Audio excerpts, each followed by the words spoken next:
Deep in 98.5, the Sports Hub. I'm Joe Murray. Got you guys tonight for an hour before Celtics basketball when they take on the Milwaukee Bucks and the return of Giannis Antetokounmpo. It's all here on the show tonight, beginning at 7 o'clock, and then the tip-off just after 7:30 at 617-779-0985. We're on YouTube as well.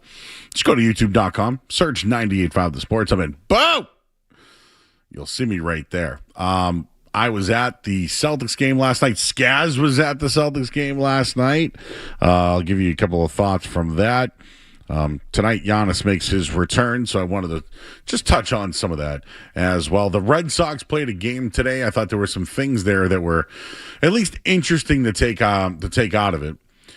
And this weekend, if you watch the Bruins, Jeremy Swayman made his return, and I think I'm starting to sniff out the situation there because there was some comments this week that weren't so great for the gold medal winning goaltender, and the Patriots always in the news. What are they doing? There's rumors galore.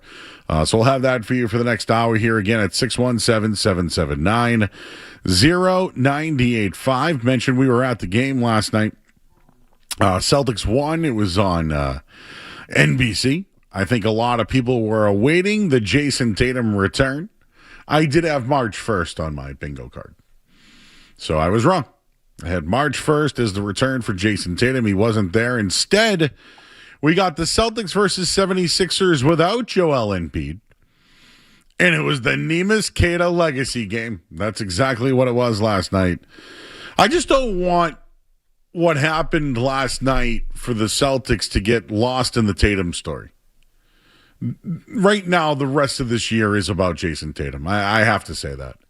The team's competitive. I think when they play some good defenses like Denver and some others, they'll struggle.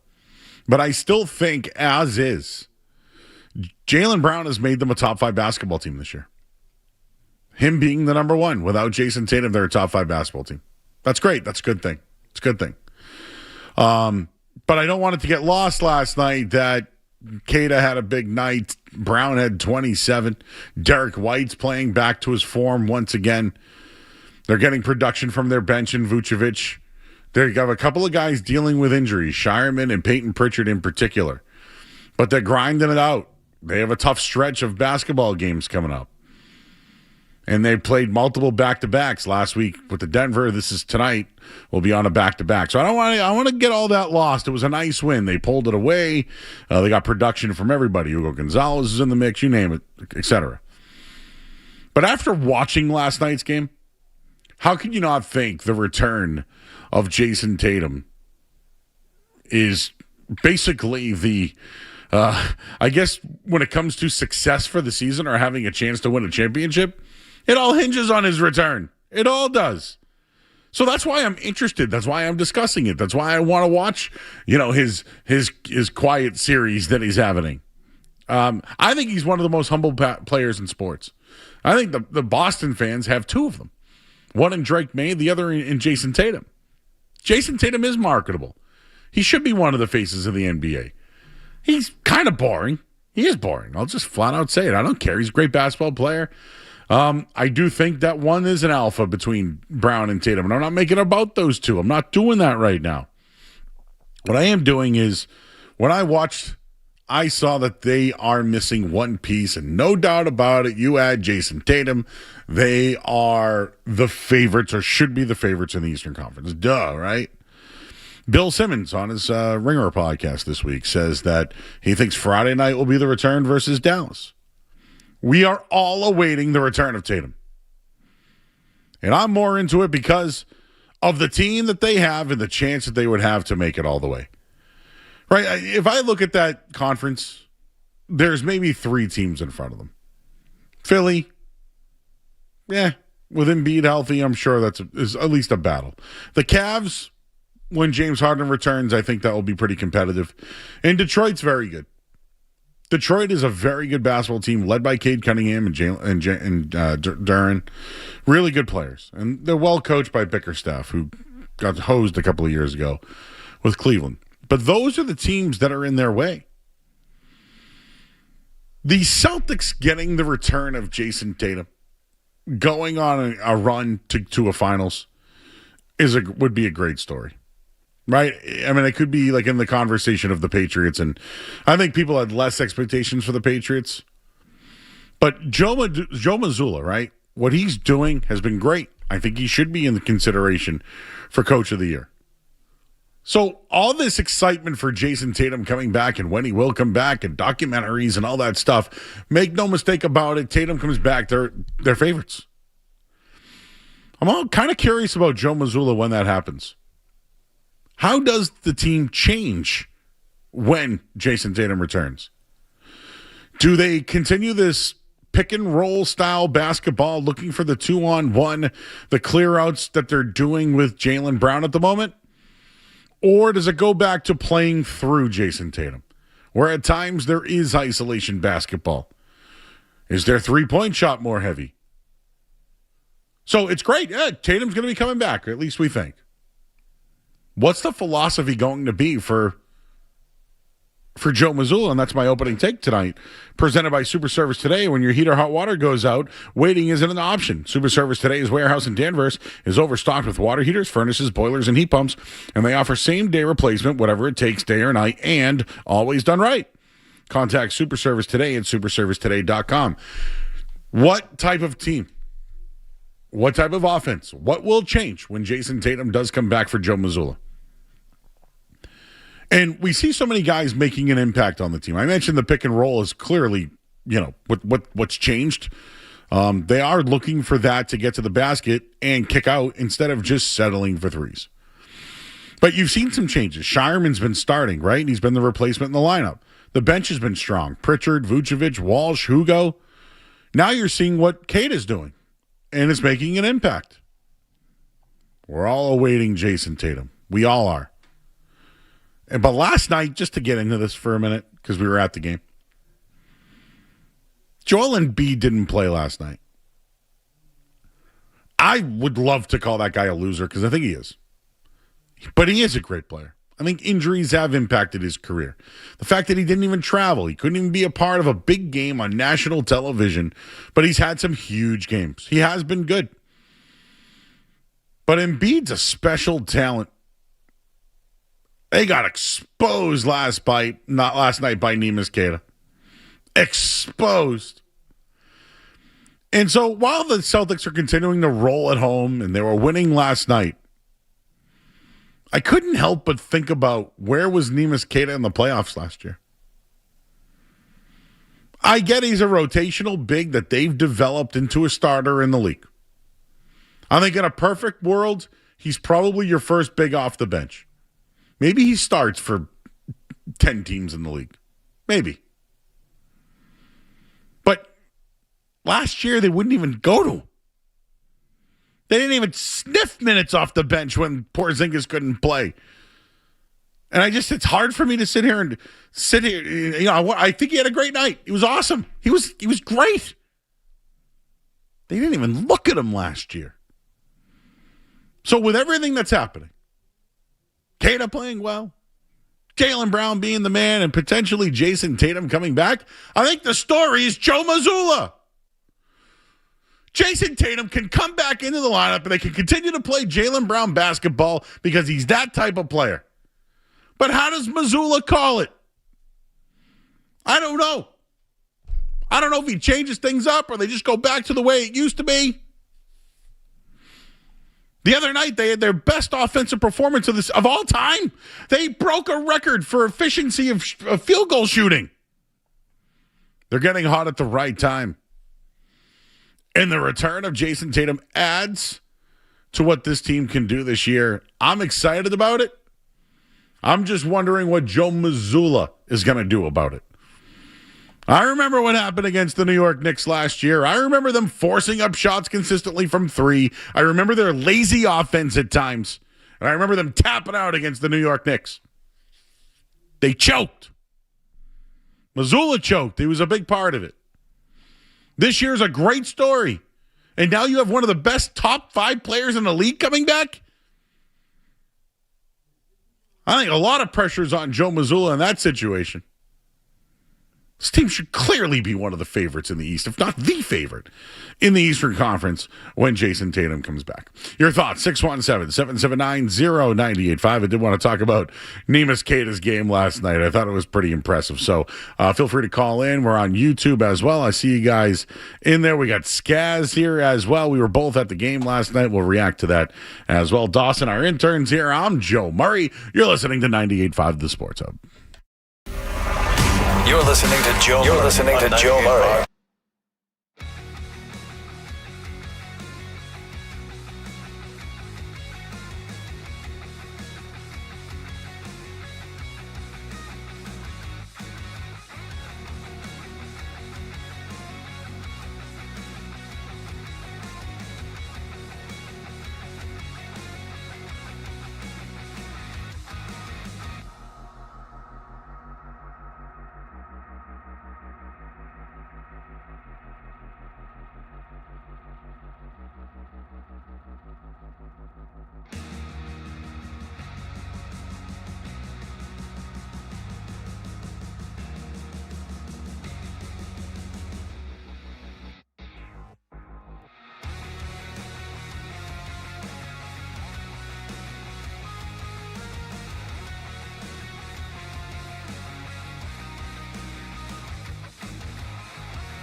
It's best seats in town from a guy. Thank you very much.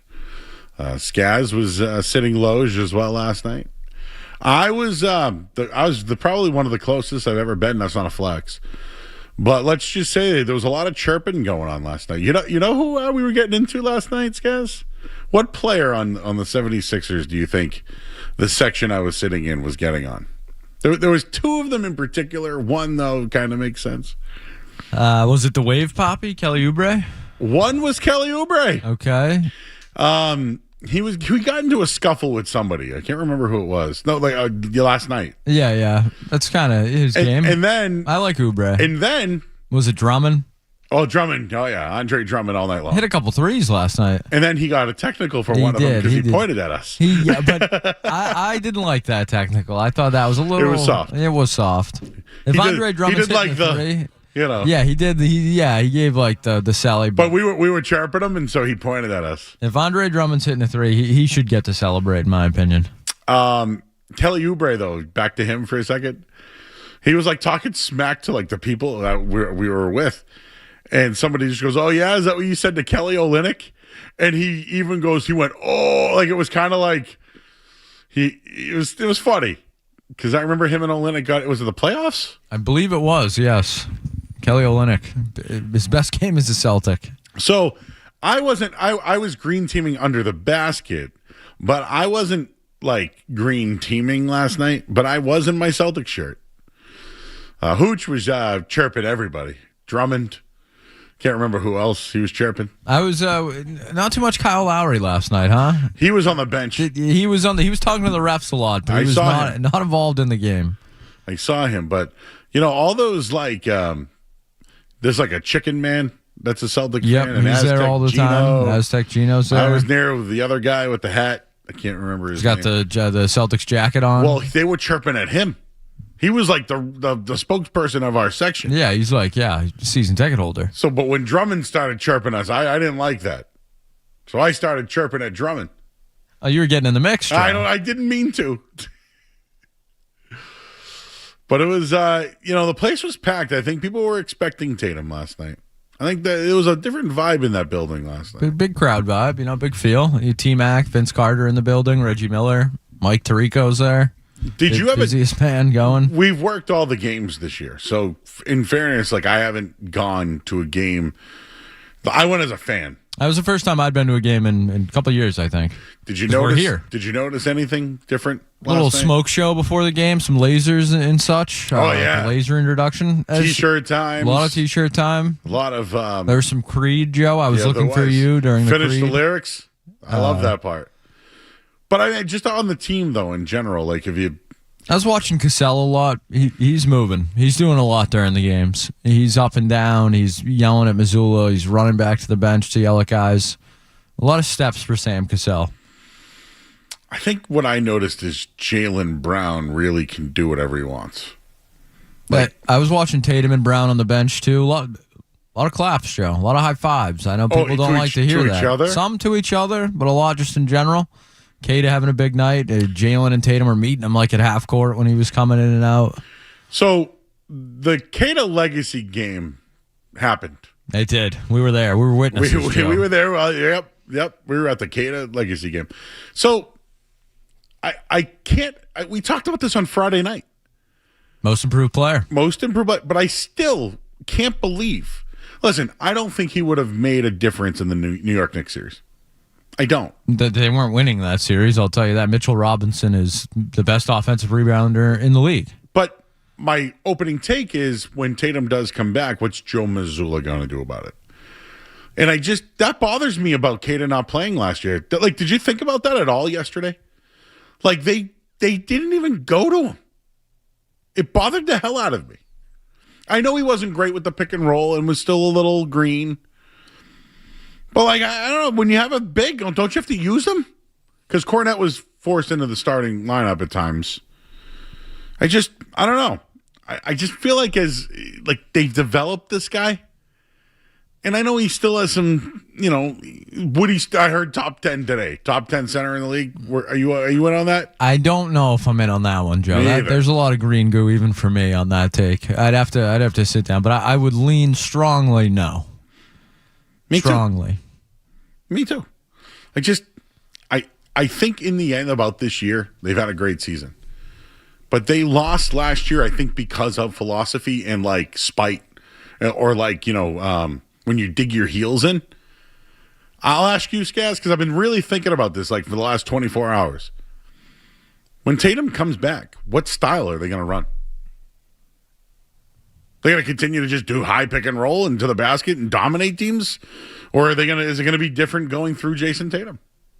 I think it's going to be a little bit of both. But I think it's going to be very similar to what they're doing now. They don't have the roster to play like they played in years past. You're not going to shoot 53s with Jordan Walsh and Baylor Shireman and Neemias Queta out there. Like it's just, it's. I think it's more people love to make it so much about Tatum and Brown, but I think personally that it's more about the guys around them. Tatum and Brown can play whatever hell style they want and be successful. I was going to say that whatever style Mazzulla calls, Tatum should be able to adjust. Yeah, exactly. I have 0%, 0.0% worries about that. To me, it's more about the team around them and the play style conforming to them, which is something we've talked about at length this year, that they went into the season trying to play like they had Al Horford and Drew Holiday and Kristaps Porzingis on the roster, and it wasn't great to start, and then they tailored the play style more to the guys on the actual roster, and people make the mistake of focusing on solely Jaylen Brown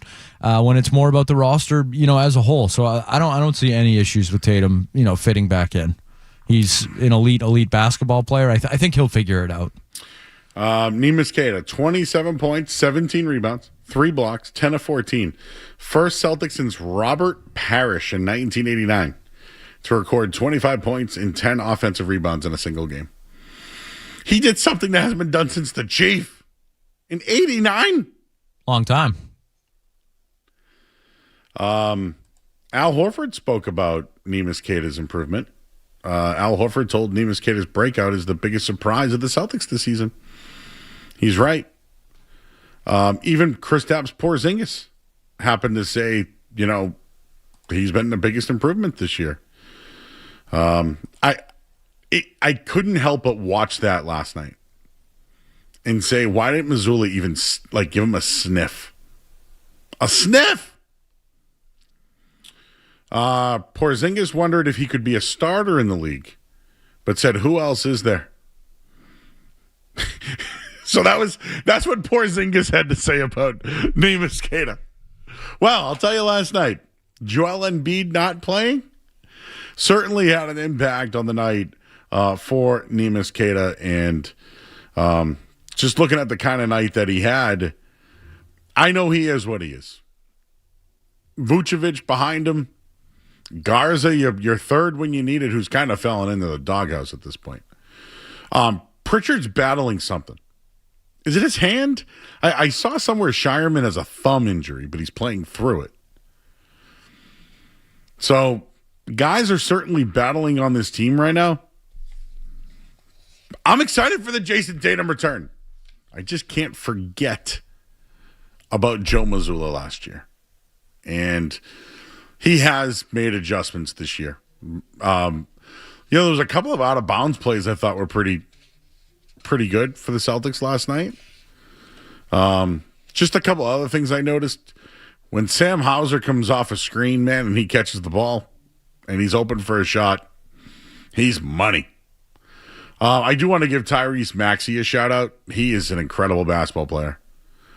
Too many step-back shots, in my opinion. But, Edgecombe, very good as well. 76ers aren't a bad roster. They're just, if Embiid isn't healthy and isn't the guy, they're nothing. This is what I mean by the Celtics can beat Philly. They can beat the Cavs. Detroit's just a very young, interesting, well-coached group with a budding superstar player. Even Jalen Duren's a budding superstar. All-star this year. But that's what's in the way of the Celtics when Jayson Tatum returns. And to me, Jaylen Brown and Jayson Tatum on the same team, that is what's best for the Boston Celtics. And the reason why it's Mazzulla. that I wonder about in those situations. So style, whatever, they're great players. Just last year, shot themselves out of a couple of wins.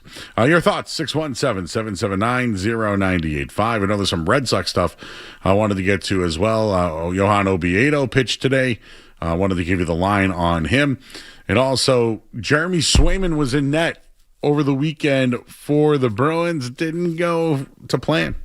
So we'll have that more in your calls at 617-779-0985. I see you guys on YouTube as well. Feel free to jump in tonight. I'm Joe Murray. You're listening to 98.5 The Sports Hub.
A little bit of Celtics.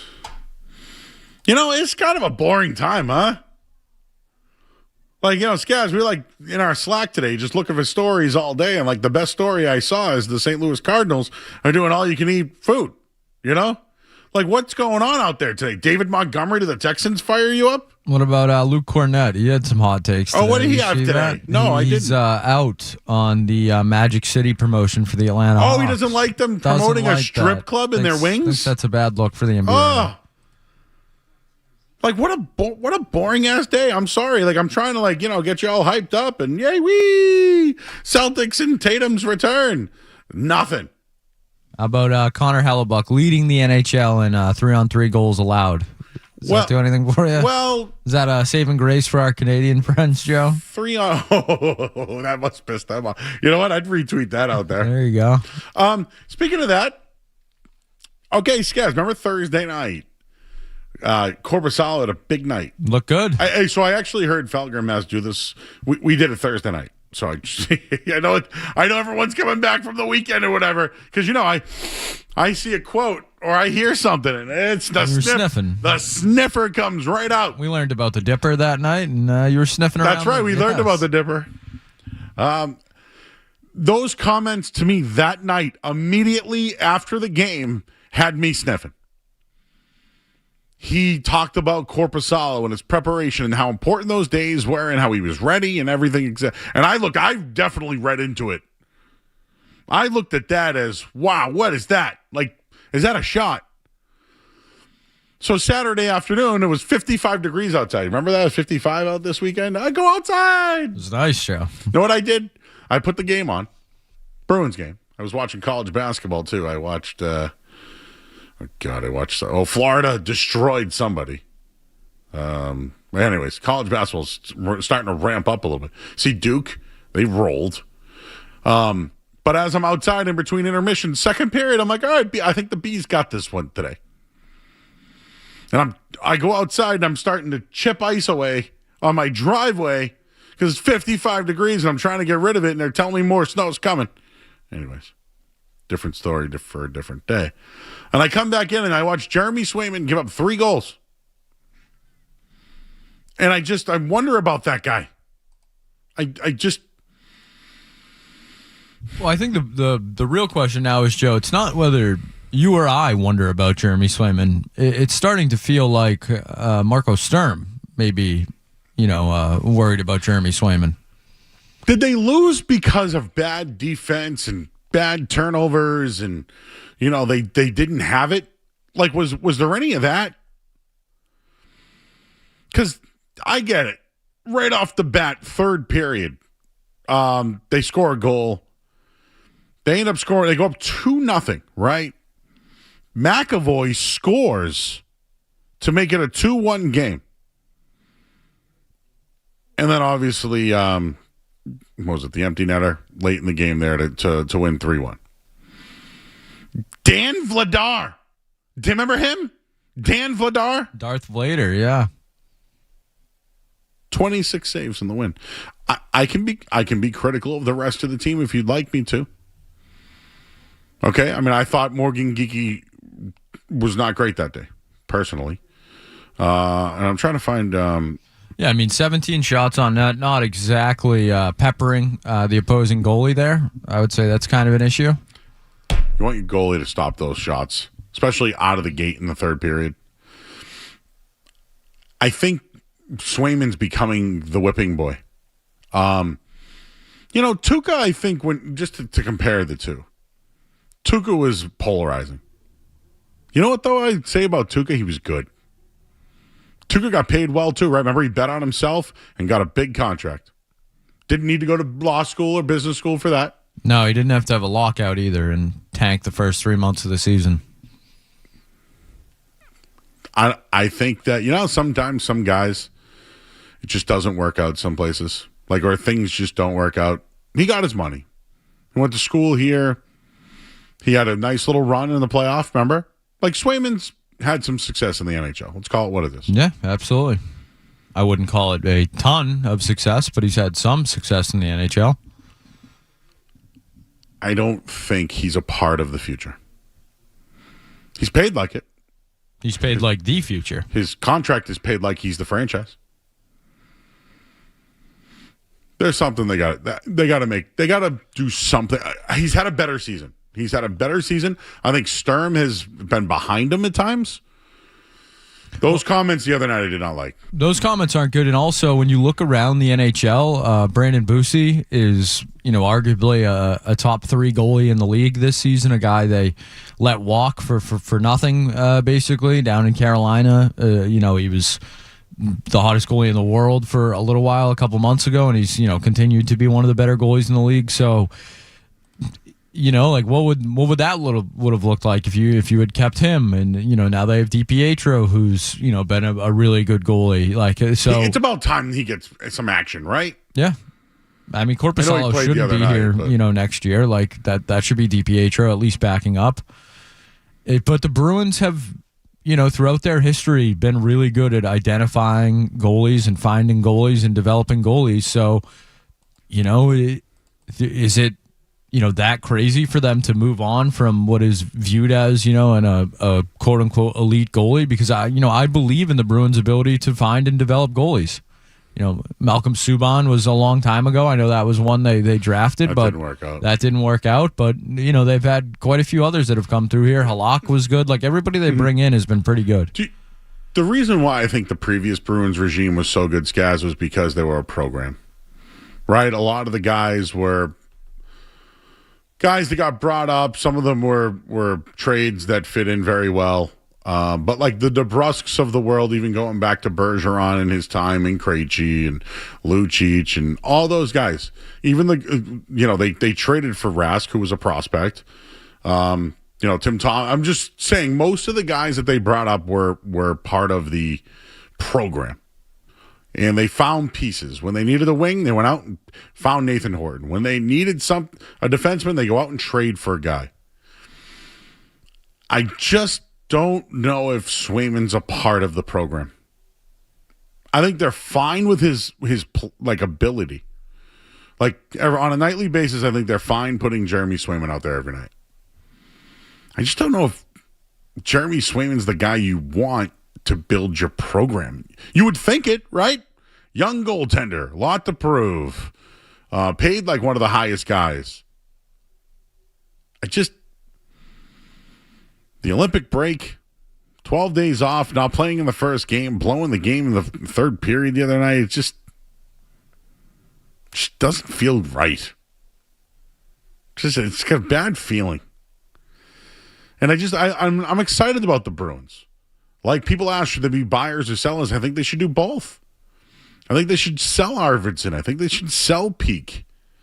If somebody wants Matt Patra, maybe you got to put him in a deal. I would move on from Middlestat in a second, but I think you'll get more for Arvidsson. But I also think you can acquire talent. You just can't give up picks or big guys. And there's a couple of names that I actually do like. The kid Tippett, I like. I watched him this weekend. I like him. I think Tippett's a guy that can play left, right wing, whatever you want. He makes $6 million a year and would be on that second line forever. Or at least, another 5 years or whatever it is. You'd have to give up something for that. Something good. But I would do it.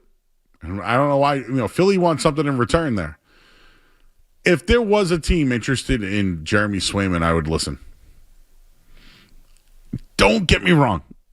I know that in the game of NHL, your fan base could be upset about moving on from a star goaltender.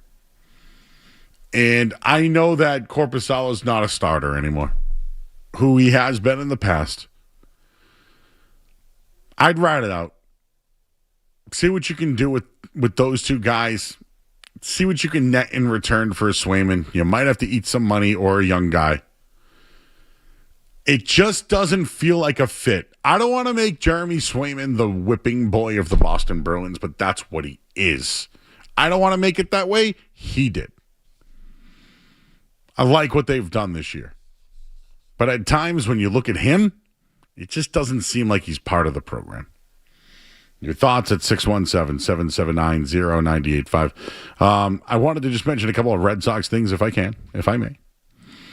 Ness and Joe. Today, I loved what I saw from Johan Oviedo. 3 scoreless innings, 4 strikeouts. This coming off a scoreless appearance a couple of days ago with 3 walks. I think he's the 5th starter now. I was wondering if he's a bullpen guy or if he's a starter. I think he's your 5th starter. Another thing, somebody's really starting to gain some pop, if you want to call it that. Jarren Duran is starting to hit the long ball. And guess where he's hitting in the lineup, Skez? We're talking dongs, Joe? 3rd, dongs. Dongs. That dong, da dong, dong, dong. Pump that trade value, Duran. You think it's, what do you think he's gotten that pop? He's Is he bulking up in the offseason? great outfielder, Joe. Any team would be lucky to have him. Well, he's a DH now. Exactly. Yeah, I hope so. In a perfect world, I want Roman Anthony being the 3rd hitter. I'll be completely honest with you. In a perfect world, Jarren Duran is traded before the season starts. Well, unfortunately, you know what? All right, ready for some Ness and Joe goo? Please. They didn't trade Jarren Duran because they believe he can be a middle-of-the-lineup hitter. That's optimistic. That's what they're selling us now, Joe? And I know Dawson was chirping at some guy on Twitter the other night about Roman Anthony's numbers as a leadoff hitter versus a 3 hitter. I would keep Roman Anthony as the leadoff hitter. Perfect world, I want him as your 3rd. But what does Aaron Judge bet? 2nd? Like, a lot of the best hitters in the game now are at the top of the Schwarber's first or 2nd, second. right? He's a guy, Otani. Yeah, a lot of guys are first or 2nd. He's pretty good. Pretty good. Yeah. Solid. I even saw Masa Yoshida in He hit a Japan. bomb. You saw that thing? Yeah, that thing was a tag. See? That's a dong. That's right. And Cora put up some money. Did you see that? No, I must have missed this. So he didn't like the 20 home run comment? So he's going to donate $20,000 to the Jimmy Fund. Oh, there we go. That's very nice. If somebody hits 20 home runs. Oh, well, I hope they do. It's motivation. Duran's going 20 this year. I mean, he better. Why is he on the roster if he doesn't? Good call, Skaz. Yeah. That makes sense. But I know, I actually think like maybe his swing is made to be a middle-of-the-lineup hitter. I think he's a leadoff guy, but that's my own opinion. And what's in the water over there, Joe? They got to you early, huh? Yeah. March 2nd, and Jarren Duran's hitting 40 bombs. That's right, 20. Not 40. 20. Has Duran ever hit 20? Can you look that up, Dawson? He has? Yeah. 24, he hit 21. Do we even need Google with this kid? We got our own Tyler Milliken back here. So he has hit 24. He's going over 20, baby. There you go. You heard it here first. All right, we got a break because Giannis is coming up, right? When's that thing going to pop? I don't want to be negative. I thought he was getting traded. I know. What happened to him? Shams, what's going on, buddy? You can't falsify injury reports anymore, so we have to do it with trade reports now. That's what we're doing. Yeah. All right, well, we'll wrap this bad boy up here on 98.5 The Sports Zone.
right, back here on 98.5 The Sports Hub. Celtics coming up. College basketball tonight. Duke, NC State. Iowa State, Arizona. I'm going to start wrinkling that into the mix here, Skaz, as March Madness will be ramping up a little bit. So I'm excited to see those two games. And, of course, the Celtics in action tonight. Giannis Antetokounmpo expected a return against the Celtics. He's missed at least 5+ weeks with a right calf strain. Normally, these calf strains lead to Achilles. You know, I saw Giannis at wrestling. He was at, Elimination Chamber, whatever it was this week, for WWE. And I'm like, wow, dude can go to a WWE event in Chicago, but, can't play basketball. Well, there he is out there tonight, so maybe they heard me. I don't know. But you'll see Giannis out there, and I don't want to sit here and tell you I kind of respect the fact that he's out there for his team when he doesn't need to be. His point total tonight, 21 right now, I see. According to DraftKings, no Neemias Queta tonight. So is Vucevic will probably start. His point total tonight, 16.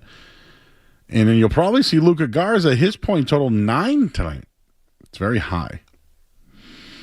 They never, ever put Ron Harper Jr. on this list. I demand Ron Harper Jr. betting props. You're already giving me Jayson Tatum betting props, and he's not even playing. I demand Ron Harper betting props. And again, my imaginary line tonight will be 5.5 Ron Harper Jr., and we're going over once again. So Celtics basketball is coming up. Oh, just one little note on this one. The opening line was 7.5 Celtics. With the news of Giannis playing tonight, it went from 7.5 to 3.5 points. That's 4 points. I guess a star like him probably is, I would say, 6 points, but it is on the road. So I thought that was fairly interesting. It's now down to 2.5. The Giannis impact has gone from 7.5 to 2.5. That's 5 points. I still think the Celtics should be favored, although on a back-to-back where they struggled. They've also been pretty good as underdogs, though. Lost in that last spot. 2.5 tonight. I'd ride the Celtics over the 2.5. That's it for us. We'll be with you guys halftime and then post-game until 11 o'clock tonight. Right now, we'll hand things over to Grandy and Max. See Max get the old celebration last night. I saw Tyler Knudsen on the TV, too. I sent it to him. We'll hand things over right now to Grandy and Max on the call tonight. Celtics and Bucks. I'm Joe Murray here on 98.5 The Sports Hub.